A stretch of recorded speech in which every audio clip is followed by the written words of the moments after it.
A single modern aircraft carrier battle group could destroy the entire Roman Empire in 48 hours without losing a single sailor. The technology gap is so extreme, it wouldn't be war, it would be extermination. Here's the scenario. One carrier strike group, 11 ships, 90 aircraft, 7,500 personnel appears off the coast of Rome in 117 AD during the height of the empire. The Romans have 450,000 soldiers, the most advanced military organization in ancient history, and control 5 million square kilometers. The carrier group has weapons the Romans can't see, detect, or comprehend. The war lasts 2 days, not because the Romans surrender, because every military target in the empire is destroyed before they understand what's attacking them. Let me show you exactly how this massacre unfolds and why 5 other legendary armies throughout history would face the same fate. The Roman Empire, 117 AD, 450,000 legionaries versus 90 modern aircraft. The Roman advantage, the empire is at its peak under Emperor Trajan.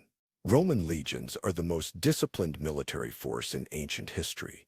They've conquered from Britain to Mesopotamia using superior tactics, engineering, and logistics. They have 450,000 professional soldiers, sophisticated siege weapons, and road networks that enable rapid deployment. They're undefeated. How the battle starts.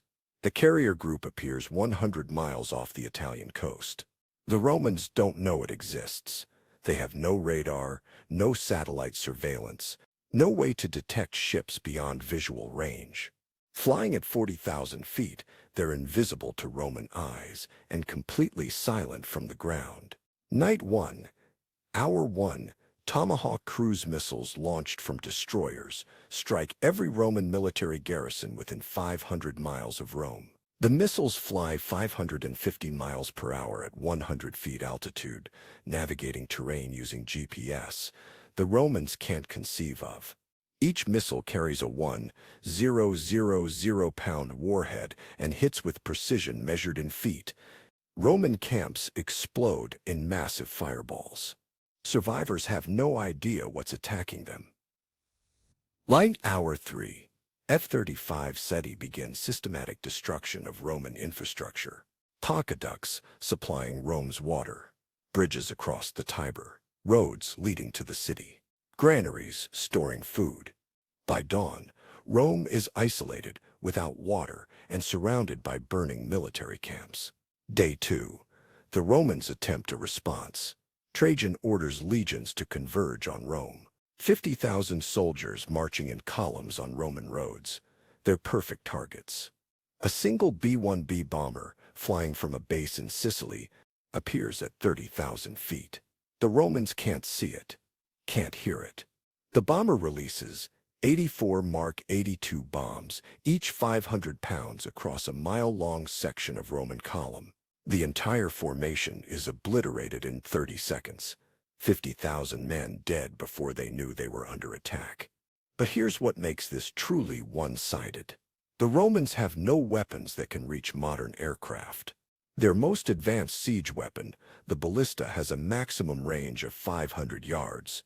Modern jets operate at 40,000 feet. That's 8 miles straight up. Roman arrows are effective to maybe 300 feet. A fighter jet at cruising speed would cross the entire Roman Empire in 90 minutes. The Romans are fighting an enemy they cannot see, cannot reach, and cannot understand. The result: within 48 hours, every Roman military installation within 1,000 miles is destroyed. The Praetorian Guard in Rome is eliminated by precision strikes. Trajan's palace is leveled. The Roman leadership is decapitated without a single American casualty. The remaining legions, scattered and leaderless, face a choice: surrender to an enemy they've never seen, or be systematically hunted by aircraft that strike without warning. The Romans surrender, not because they're cowards, because continuing is suicide. The Mongol horde, 1241 AD, 150,000 horse archers versus modern air power. The Mongol advantage, Genghis Khan's grandson, Ojidai Khan commands 150,000 of the most mobile, disciplined cavalry in history. The Mongols conquered the largest contiguous land empire ever, 24 million square kilometers. They've destroyed armies twice their size through superior mobility, coordination, and psychological warfare. They're the most successful military force in human history by territory conquered. The matchup: a single Marine expeditionary unit, 2,200 Marines, 6 helicopters, artillery, and air support, faces the entire Mongol horde on the Hungarian plains. How it goes wrong for the Mongols. The Mongols' greatest advantage is mobility. Cavalry can move 60 miles per day, encircle enemies, and strike from unexpected directions. This made them unstoppable in 1241. Against modern forces, mobility becomes irrelevant.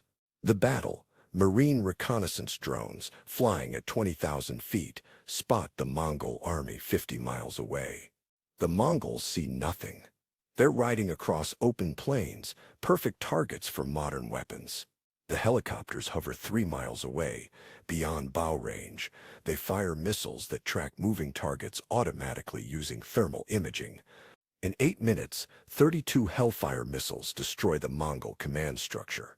Every Khan, every general, every senior commander is killed by missiles they never saw coming. The Mongol army, 150,000 strong, is suddenly leaderless.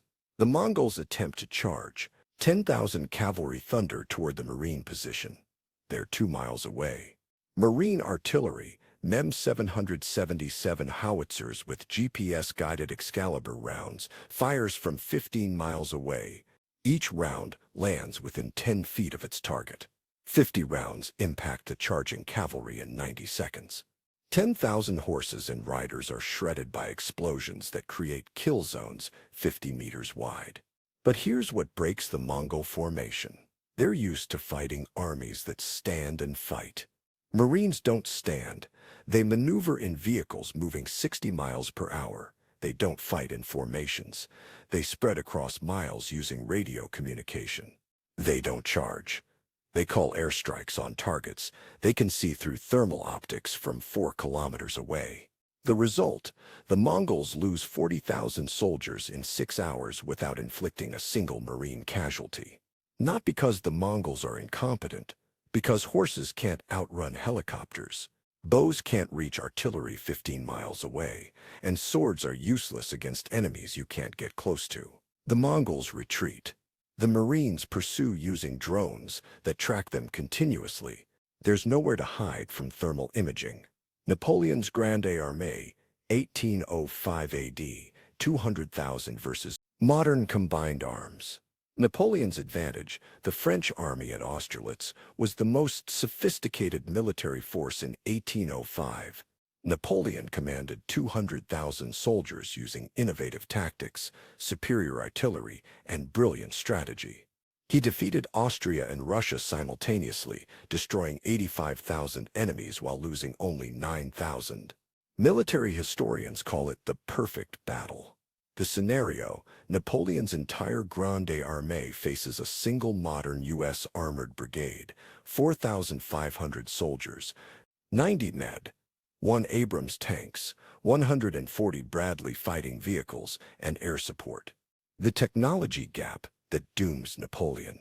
Napoleon's best artillery, the 12-pounder cannon, fires solid shot 1,500 yards with 4 rounds per minute. An M1 Abrams tank fires APFSDS, rounds 4,000 yards with 6 rounds per minute.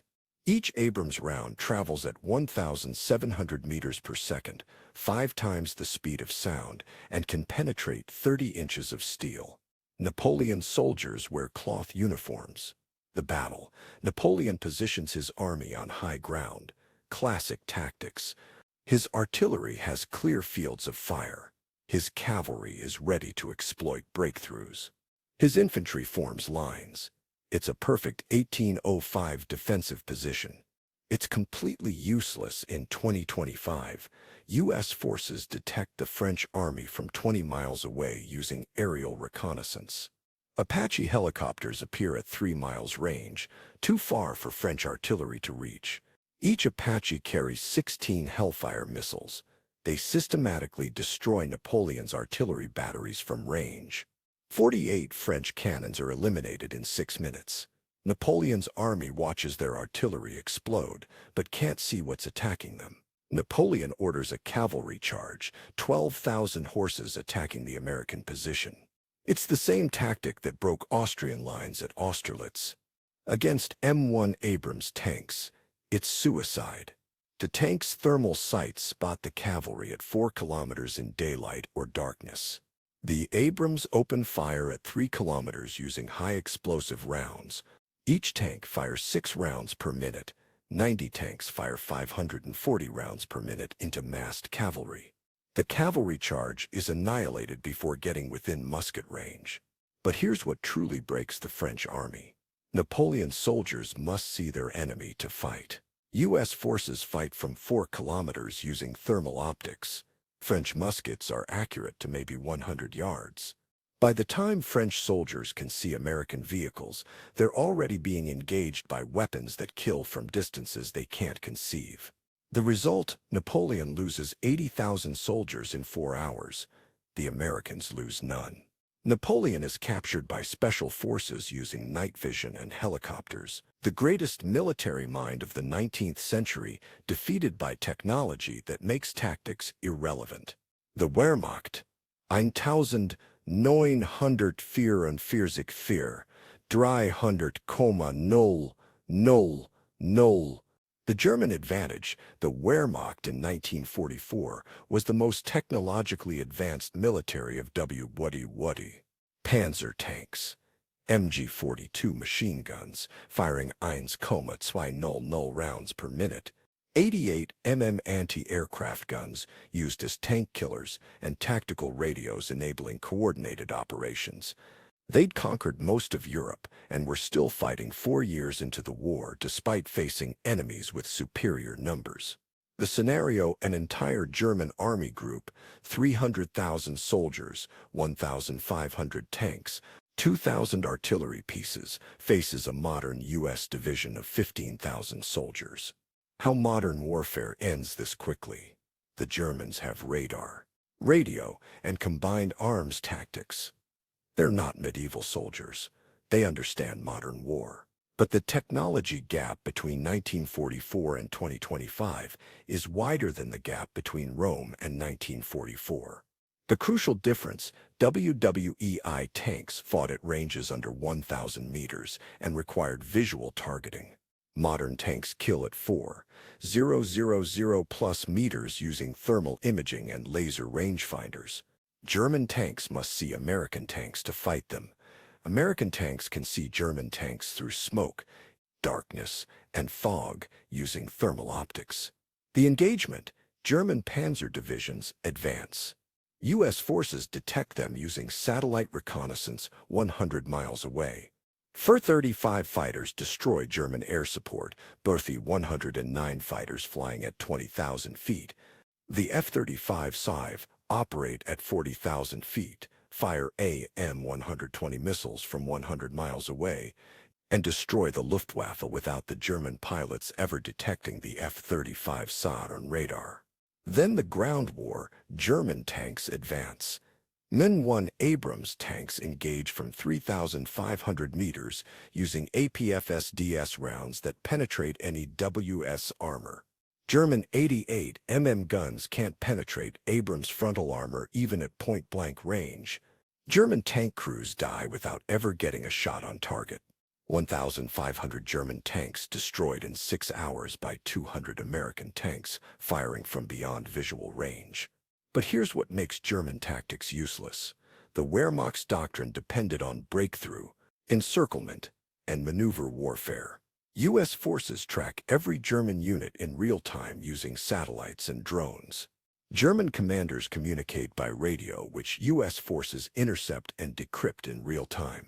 Every German move is known before it happens. Every concentration is targeted by artillery guided by GPS. The Germans are fighting blind against an enemy that sees everything.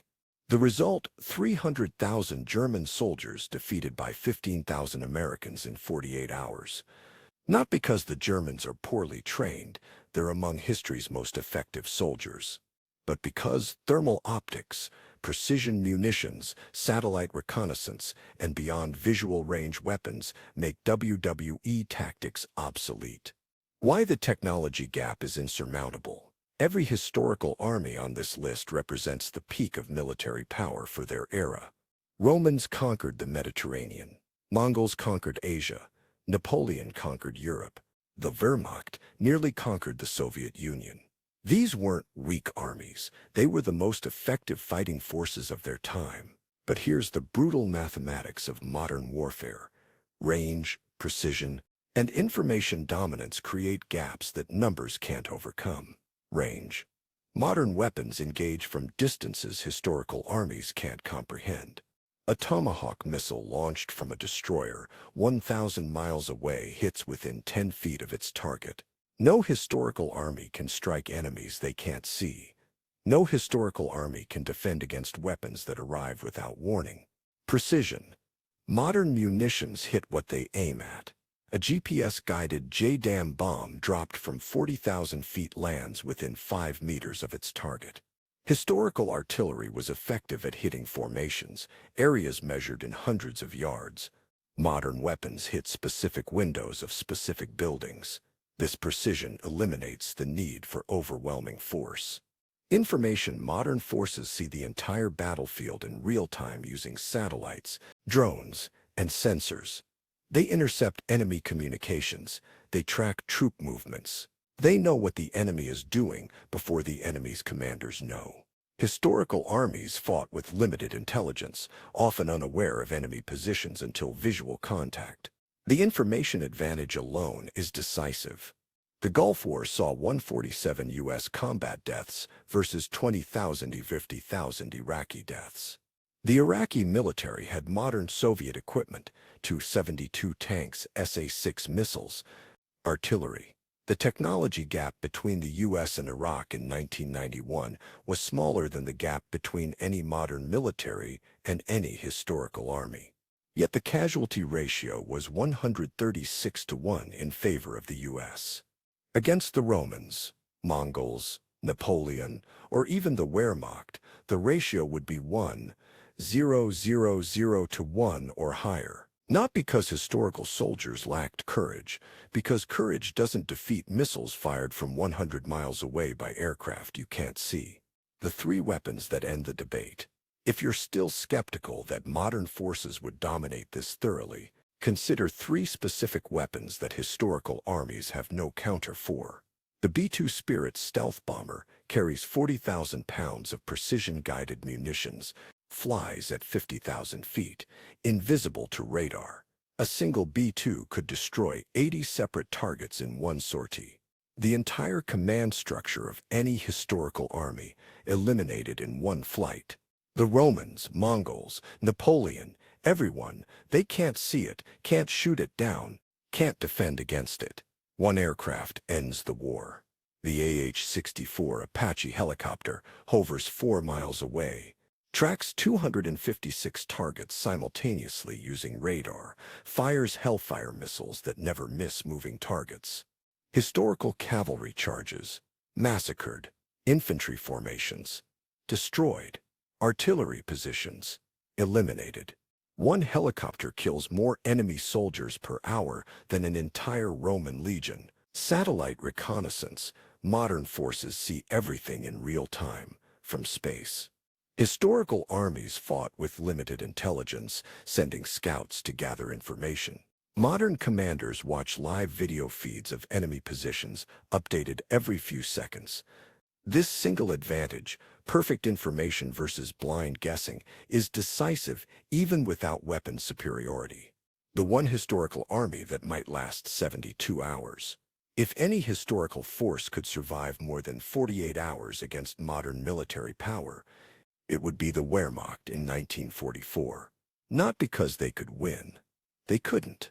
But because they're the only historical army that understands modern warfare concepts like combined arms, radio communication, and mechanized warfare. They'd survive longer because they'd recognize they're facing superior technology and attempt to adapt. They'd use dispersal and concealment tactics to minimize casualties. They'd understand that concentration of forces is suicide against air power. They'd attempt night operations to reduce modern surveillance advantages, but they'd still lose because night vision eliminates darkness as cover. Thermal imaging sees through concealment. Precision weapons find dispersed forces. Satellite reconnaissance tracks everything. The Wehrmacht might extend the war from 48 hours to 72 hours through tactical adaptation. Then they'd lose anyway. The technology gap is too wide. This entire scenario reveals something uncomfortable. Modern warfare isn't about courage, discipline, or tactical brilliance anymore. It's about technology. The Romans were braver than modern soldiers. The Mongols were more disciplined. Napoleon was a better tactician. The Wehrmacht had more combat experience. None of it matters. Courage doesn't defeat cruise missiles. Discipline doesn't counter thermal imaging. Tactical brilliance can't overcome satellite reconnaissance. Experience is useless when the enemy engages from beyond visual range using weapons you can't comprehend. The greatest armies in history, commanded by the greatest generals in history, would be massacred by a modern force one-tenth their size. Not because historical soldiers were inferior, because modern technology has made historical military concepts obsolete. A single carrier strike group defeats the Roman Empire. An armored brigade crushes Napoleon. A division annihilates the Wehrmacht. The casualty ratios would be 1:000 to 1 or worse. The wars would last 48, 72 hours. That's not war. That's extermination. And it's why the modern U.S. military, despite being smaller than many historical armies, is more powerful than all of them combined.